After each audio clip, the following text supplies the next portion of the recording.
Guys, once again we're having this conversation. This is a controversial topic and we often talk about it in this channel. And this time I'm going straight to the point.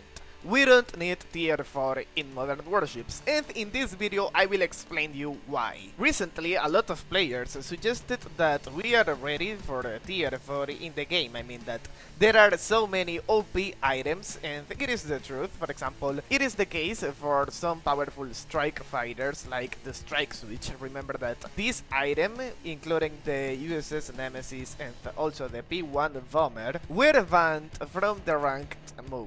And this was a good decision for the balance of the game, but by the other hand, keep in mind that there was people that paid money in order to use these items, and they should be able to use it in every mode of the game. So here comes the real question. Is the solution of this problem adding tier 4 for this type of equipment? For example, Charles de Gaulle aircraft carrier with 2 strike switch, the USS Nemesis, powerful battleships like the Richelieu, the Montana. I mean, there are so many items that are so OP. First of all, it is not that easy, okay? So if we take a look at the current state of the game, we have enough warships to create a tier 4. I mean, nowadays, if we compare the game with the amount of warships that we had in 2022, you will see a big difference. I mean, there are enough warships to make this division. The problem is the player base. We're getting 3 warships every month, okay? The amount of warships is increasing. The player base is not growing that fast. Don't get me wrong,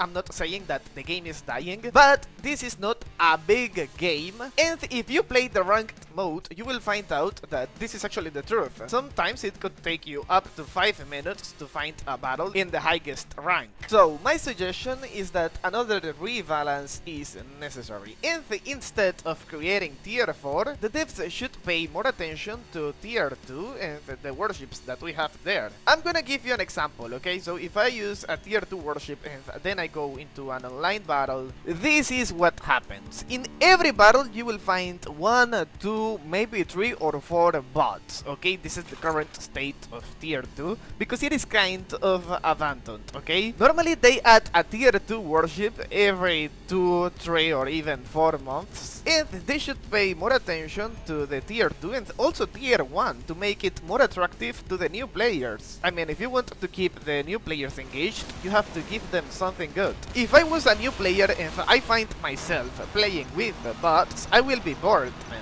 Basically, this actually means that the players that are spending the most money in the games are the ones that have been playing modern warships for more than 2 or 3 years.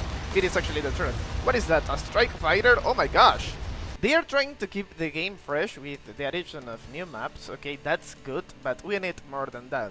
If we go back to the most popular era of modern warships back in 2022 and 2021, is that they were adding tier 2 equipment, also dollars equipment, I mean free equipment, with every update, okay? There were the battle pass items, and in addition to this, there were weapons in the equipment shop, also new warships, stuff like this. Now, going back to the strike switch topic, okay? This is one of my suggestions, is that this strike fighter shouldn't be nerfed at all. I mean, all the players were complaining because there were aircraft carriers that could use 2 strike fighters, like Charles de Gaulle and the Nemesis. So maybe the solution could be to add a new feature in which you can only use a strike fighter at a time, or maybe a few seconds of delay between deploying the rest of the equipment. Because if they nerf it, it will break the economy of the game. Right now, it is the most expensive strike fighter of the game. So, if you purchase this for 29,000 art coins, then the devs nerf this item, then no one will want to spend money in the game. And that's common sense. So, I want to read your comments and your suggestions. Be brutally honest, what do you think the devs should do in order to fix these problems and make the game bigger? Because we all like to play modern warships. We all love this game, even with all the problems. That's why I'm doing this, not because I think the game is dying, it's totally the opposite. I'm trying to find solutions. Don't forget to like this video and subscribe to my channel for more leaks, gameplays, tutorials and much more about modern warships.